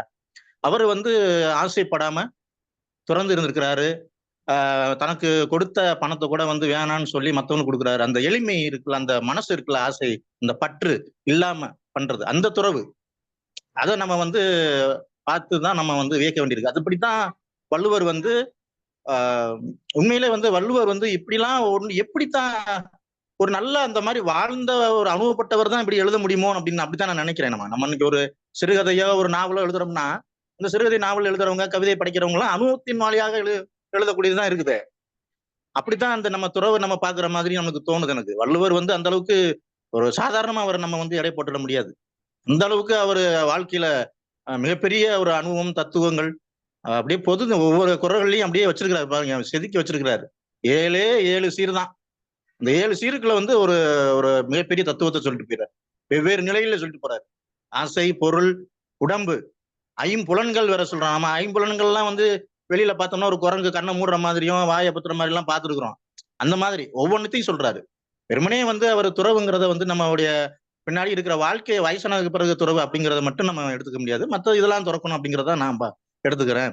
அதனால வாழ்த்துக்கள், சிறப்பு, நல்லா இருந்தது. அவங்களுடைய உரை மிக அருமையா இருந்தது. வாழ்த்துக்கள். நன்றிங்க. பேராசிரியரை வழக்கம்போல் பின்னூட்டத்தினுடைய நிறைவு பகுதியாக இருக்கக்கூடிய நம்முடைய முனைவர் நல்லாசிரியர் ஐயா நாகராஜன் ஐயா அவர்கள். மாமன்றத்திற்கு முதற்கண் வணக்கங்கள். நம்மை பொறுத்தளவுல 10 குறள்களிலேயும் ஊழிடையாக நான் பார்த்தது பற்றிவிடா இடும்பை தான் நான் எடுத்துக்கிறேன். அது ஆசையாக இருக்கலாம், மனம், உடல். ஐயா சொன்ன மாதிரி சிவசுப்பிரமணிய ஐயா குறிப்பிட்டது போல அடக்கமுடைமையிலையும் தானே சொல்லியிருக்காரு. 5 ஒருமையுள் ஆமை போல் 5 அடக்கல்னு சொல்றாரு. அப்புறம் அங்கேயே சொல்லிடுறாரு, 5 வித்தான் ஆற்றல் சாதாரண இல்ல, அகல் விசும்புலான் இந்திரன் தானே கரி எடுத்துக்காட்டு. ஆனாலும் கூட அப்போ உரன் என்னும் தோட்டிக்கு என்னதான் வேலை? உரன் என்னும் தோட்டியான் ஓர் 5 காப்பான்.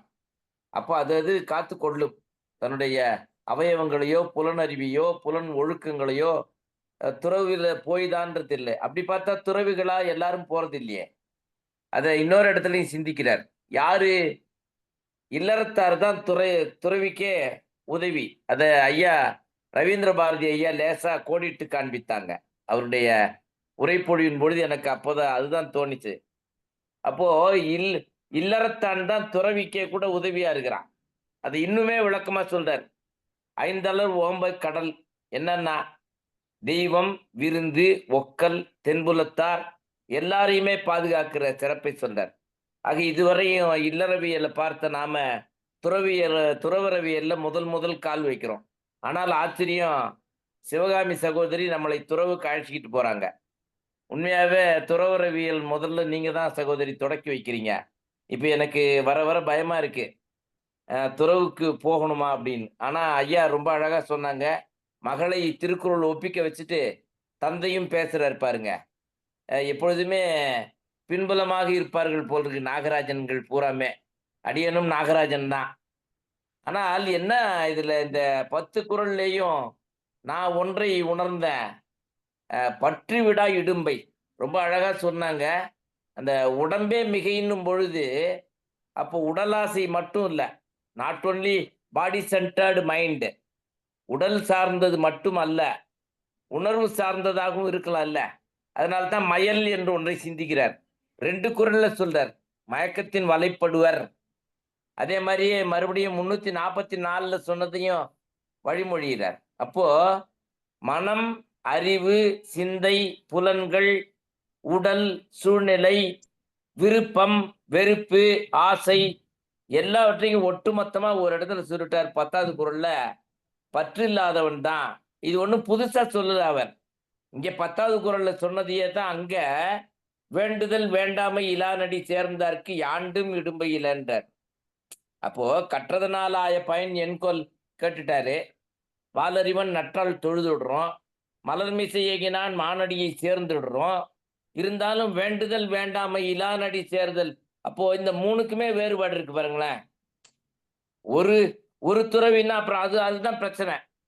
நீங்க சொன்ன மாதிரி வெளிநாட்டுல இருக்கிற துறவிகள், ரவீந்திர பாரதி ஐயா குறிப்பிட்டது போல போலி துறவிகள் வெளிநாட்டிலையும் இருக்கலாம். வெளிநாட்டுல இருந்து வந்த கிறித்துவ பாதிரியார்கள் மட்டும் என்ன செய்துட்டாங்க, நம்மை போலவே ருத்ராட்சம் போட்டாங்க, நம்மளை போலவே காவி போட்டு கொண்டார்கள். ராபர்ட் டி நொபிலிலாம் அப்படி சுற்றி வருகிற பொழுது நம்மை போலவே அவங்க இந்த மண்ணில வந்து வாழ்ந்திருக்கிறார்கள் இல்லையா? தைரியநாதர் தன்னுடைய துறவு கோலத்தை வீரமாமுனிவர் என்கிற பேரளவிலே வைத்து கொண்டிருக்கிறதை பார்க்கிறோம். அப்போ உடுப்பே கூட தேவையில்லை. எது தவத்திற்கு உரு? அற்றே தவத்திற்கு உரு எது? ஆகையினாலே உள்ளத்தினாலே நாம் நம்மை பொறுத்தளவுல உடலும் மிகை, உணர்வும் மிகை. இருந்தாலும் தேனை சுவைக்கலாம், அந்த பாத்திரத்தில் விழாமல் சுவைக்க வேண்டும். அதை ரொம்ப அழகா நாகராஜன் ஐயா ரொம்ப அழகா சொன்னாங்க. அவங்களுடைய தொகுப்புரையில பின்னோட்டத்துல ரொம்ப அருமையா குறிப்பிட்டாங்க. நம்மை நாம் இழந்து விடாத வகையில அப்படித்தான் இல்லறத்தான் வாழ முடியும். ரவீந்திர பாரதி ஐயா சொன்னதையும் வழிமொழிகின்றேன். இல்லறத்தான் இல்லறத்தானாகவே இருக்க வேண்டாம். சிவசுப்பிரமணிய ஐயா சொல்றதையும் வழிமொழிகின்றேன். நமக்கு பற்று இருக்கக்கூடாது, அதே நேரத்துல பேராசை என்கிற பற்று இருக்கக்கூடாது ஐயா சொன்னது. ஆகையினால சொல்லி செறிவான உரை, விரிவுரை இல்ல செறிவுரை வாழ்த்துகிறேன் சகோதரி. ஆனா இவ்வளவு பெரிய தீவிங்கலத்தை போய் தொட்டியில போட்டு 1/4 மணி நேரம் பேசுனா முடியாது. உங்களெல்லாம் 2 மணி நேரம் பேச வைக்கணும். மாமன்றத்திற்கு பரிந்துரை செய்து விடைபெறுகின்றேன். நன்றி, வணக்கம். நன்றிங்க. நன்றி தோழமையே. அம்மா சிவகாமி அம்மா நிறைவா எதுவும் சொல்றீங்களா? சொல்றேங்க ஐயா. தமிழ்நாடு கலை இலக்கிய பெருமன்றம் பொதுச் செயலாளர் மருத்துவர் அரமையா அவர்களுக்கும், ஒருங்கிணைப்பாளர் முனைவர் கருமுருகன் ஐயா அவர்களுக்கும், மேனா பொதுச் செயலாளர் ரவீந்திர பாரதி ஐயா அவர்களுக்கும், நவநீத கிருஷ்ண ஐயா அவர்களுக்கும், நாகராஜன் ஐயா அவர்களுக்கும், இந்த வாய்ப்பை ஏற்படுத்தி கொடுத்த சக தோழியான முனைவர் புனிதவதி அம்மையார் அவர்களுக்கும், முனைவர் ரேவதி அம்மையார் அவர்களுக்கும், முனைவர் அறச்செல்வி அம்மையார் அவர்களுக்கும், முற்றோதல் செய்த மாணவி நிரஞ்சனா அவர்களுக்கும், இணையத்தில் இணைந்துள்ள பேராசிரியர் அனைவருக்கும், மாணவ மாணவிகளுக்கும் எனது நன்றியை தெரிவித்துக் கொள்கின்றேன். மீண்டும் ஒரு முறை உங்கள் அனைவருக்கும் எனது உளம் கழிந்த நன்றியை தெரிவித்துக் கொள்கிறேன். நன்றி, வணக்கம். நன்றிங்க ஐயா. நன்றி. வாய்ப்பு கொடுத்ததுக்கு ரொம்ப ரொம்ப நன்றிங்க ஐயா. நன்றி தோழமையே. நிறைவாக நம்முடைய தமிழ்நாடு கலை இலக்கிய பெருமன்றத்துடைய பொதுச் செயலாளர் போற்றுதலுக்குரிய மருத்துவர் அரமையா அவர்கள். அனைவருக்கும் வணக்கம். அனைவருக்கும் இனிய ஆங்கில புத்தாண்டு வாழ்த்துக்கள். நிரஞ்சனா ரொம்ப அருமையா சொன்னாங்க. எல்லாரும் சொன்ன மாதிரி அந்த மழலை மொழியில அவர் சொன்னது ரொம்ப அருமையா இருந்தது. அம்மா சிவகாமி அம்மா வந்து ஒரு பெரிய ஆய்வுரையே செஞ்சுட்டாங்க. துறவுனா என்னன்றதுல ஆரம்பிச்சு எந்தெந்த இலக்கியங்கள் என்ன துறவை பத்தி எப்படி வரையறுத்திருக்கின்றது. பொதுவா துறவு வந்து இயற்கை ஒரு உயிரினத்துக்கு பேசிக்கான கடமை என்னன்னா இன்னொரு உயிரினத்தை உருவாக்குவது. அதுதான் வந்து உயிரினத்தினுடைய பேசிக்கான கடமையாக இருந்தாலும் கூட துறவரம் வந்து மத சம்பந்தமான விஷயங்களில் துறவரத்தை வலியுறுத்துவது அது ஒரு சுயநலமாக கூட இருக்கலாம். மதத்தை பரப்புவதற்கான சுயநலமாக கூட அது இருக்கலாம். ஆனாலும் பல நவீன மதங்கள் வந்து மத போதகர்களா இருந்தாலும் அவர்கள் துறவரம் கடைபிடிக்க வேண்டியதில்லை என்பதெல்லாம் இப்போது வருகிறது. இதெல்லாம் சூழல். ஆனால் மிக அருமையாக ஒவ்வொரு குறளையும் மிக விரிவாக எடுத்துரைம்பி எந்தெந்த இதுகளில் என்னென்ன மாதிரி சொல்லியிருக்காங்கன்றதெல்லாம் மிக அருமையா சொன்னாங்க. நாம இந்த துறவுல உள்ள இந்த 2-3 யாதனினும் இன்னொரு குறள் வந்து யான் எனது என அந்த குறளையும் 2 பேரும் இல்லறத்தார்களும் கடைப்பிடிக்கலாம். அதுல வந்து துறவறத்தார்கள் மட்டும்தான் இப்படி கடைப்பிடிக்க வேண்டும் என்று அது இல்லை. எது எதில் நம்மள துன்பம் வர வேண்டாம் என்று நினைக்கிறோமோ அது அதின் மேல் பற்று இல்லாமல் இருப்பது அப்படின்றது. அது சொன்ன மாதிரி பேராசை கூட இல்லாமல் இருக்கலாம். இது மிக அருமையான குறள். வாழ்வியலுக்கான மிக அருமையான குறள். பின்னூட்டம் பண்ண அனைவருமே நல்லா சொன்னாங்க. ரவீந்திர பாரதி தோழர், அவங்க சிவசுப்ரமணியன் தோழர், கணேசன் தோழர் வழக்கமான அவங்களுடைய சந்தேகங்கள்லாம் கேட்டுக்கிருந்தாங்க. அலர்ச்சிலி அம்மா, ரேவதி டீச்சர் எல்லாமே மிக அருமை. இன்னைக்கு குறள் புத்தாண்டு வந்து குறளோடு நான் மகிழ்கிறேன். இன்றைய தினம் தமிழிந்து நாளிதழில் நமது பாலகிருஷ்ணன் இந்திய ஆட்சி பணி அவர் வந்து இன்னைக்கு பேரறிவு சிலைன்னு எழுதியிருக்கிறாரு, ஒரு கட்டுரை எழுதியிருக்காரு. வாசல் தோறும் வள்ளுவம்னு ஒரு வாசகத்தை சொல்லியிருக்காரு. வாசல் தோறும் வள்ளுவத்தை நாமும் செய்து கொண்டிருக்கின்றோம். ஒவ்வொரு இணைய வழியாக ஒவ்வொரு வீட்டிற்குள்ளும் வீடுதோறும் வள்ளுவம்ன்றத நம்ம இது மாத்தி இருக்கிறோம்.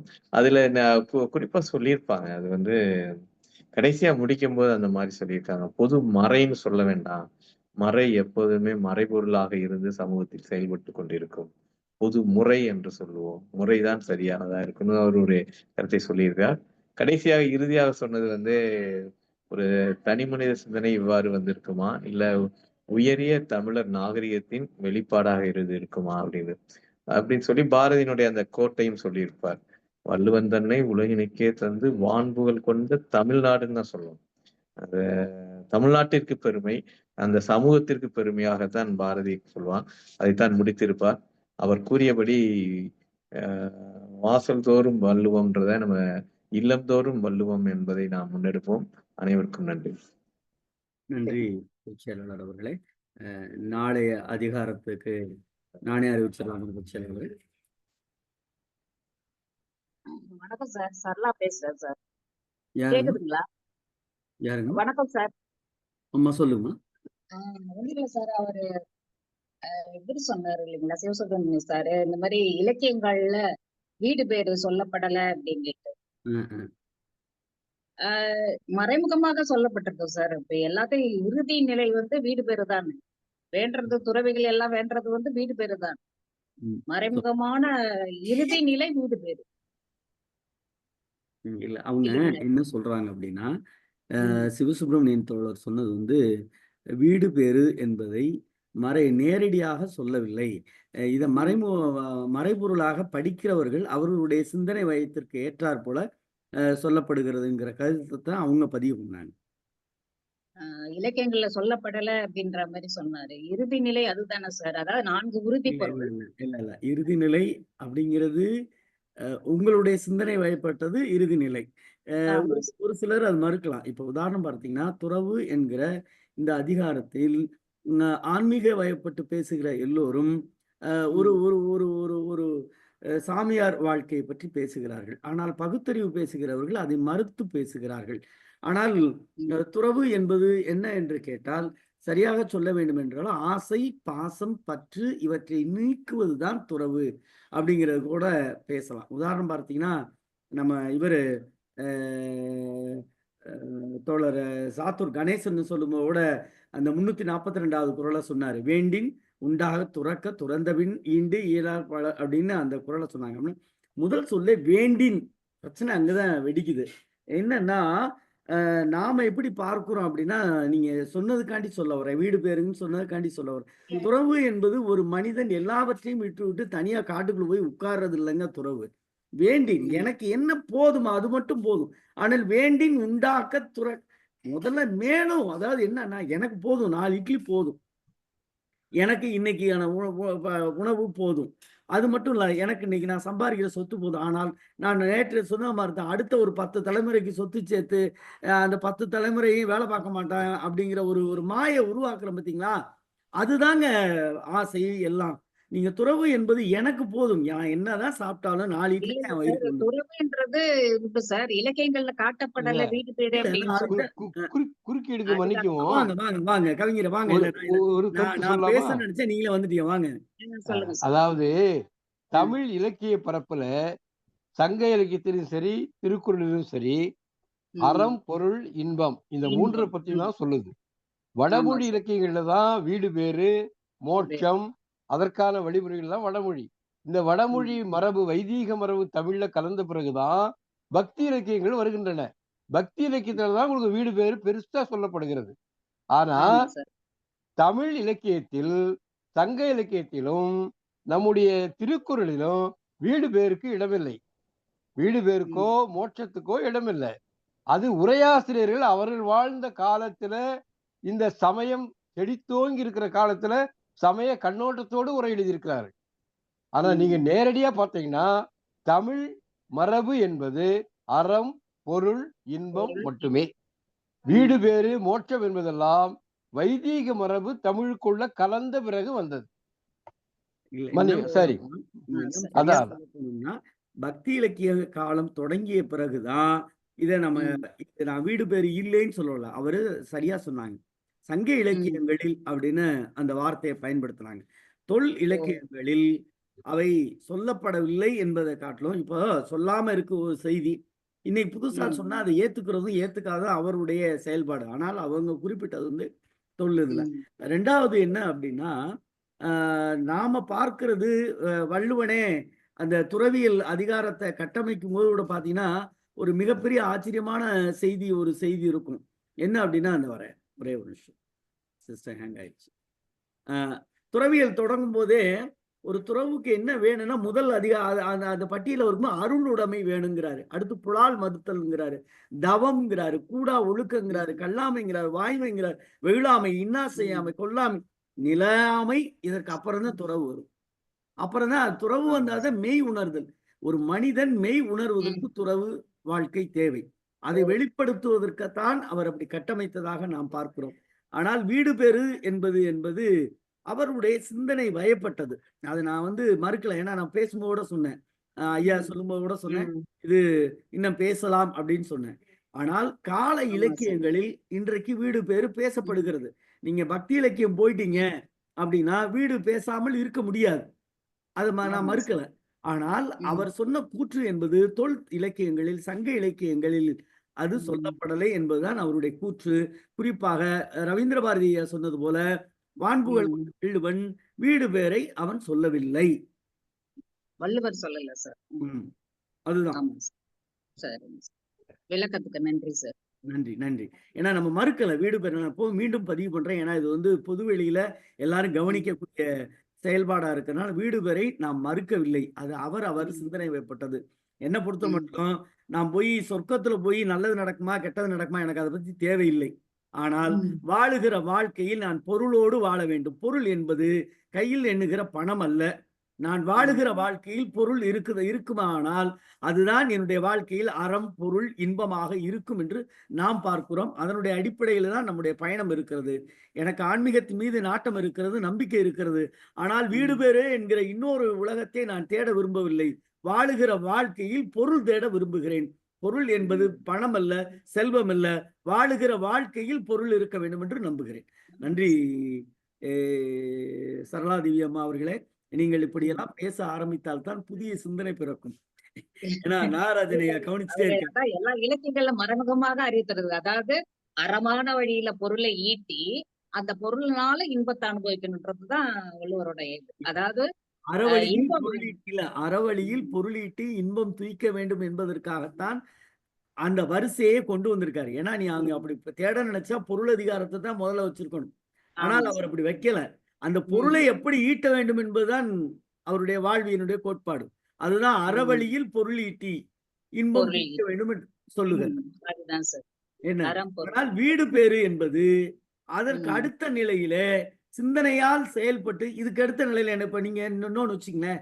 இன்னொரு 100 ம். வருஷம் கழிச்சு வீடு ம். பேருக்கு அடுத்து இன்னொன்னு ஒரு ஆள் இன்னொன்னு சொல்லலாம். 5வது நிலையா ஒரு நிலையை சொல்லலாம். இன்னும் 100 வருஷம் கழிச்சு அது பேசப்படலாம். ஆனால் அது இல்லை என்று மறுக்கவில்லை. ஆனால் ம். வள்ளுவன் பேசிய வரை அறம், பொருள், இன்பம். இன்பம் ம். அதைத்தான் சிவசுப்பிரமணியன் ஐயா சொன்னான்னு நானும் நம்புறேன். இந்த மன்றமும் ம். அதை ஏற்றுக்கொள்ளும் என்றே நினைக்கின்றேன். தோழர்களே அதான் உறுதிப்பொருள் மறைமுகம். ஆமா சார். ம். தோழர்களே நாளை நிகழ்வுக்கு போயிடலாம்னு நினைக்கிறேன். நாளை நிகழ்வு பொதுச்செயலாளர் நானே அறிவிச்சிருவா. சொல்லிருங்கய்யா. நாளைய தினம் மெய் உணர்தல், இரா மேகலா முருகன் அவர்கள் மெய் உணர்தல் பேசுகிறார்கள். முற்றோதல் செய்வதற்காக வழக்கம்போல் புதிய மாணவிகள், இன்றைய தினம் பேசுவதாக இருந்த அந்த மாணவி நாளைய மெய் உணர்தலை முற்றோதல் செய்வார்கள் என்று சொல்லி நிறைவு செய்கிறோம். தோழமைகளே, நாளை தினம் இரவு 8 மணிக்கு 2025ஆம் ஆண்டினுடைய தொடக்கத்திலிருந்து தொடர்ந்து பயணிப்போம். நன்றியும் வாழ்த்துக்களும்.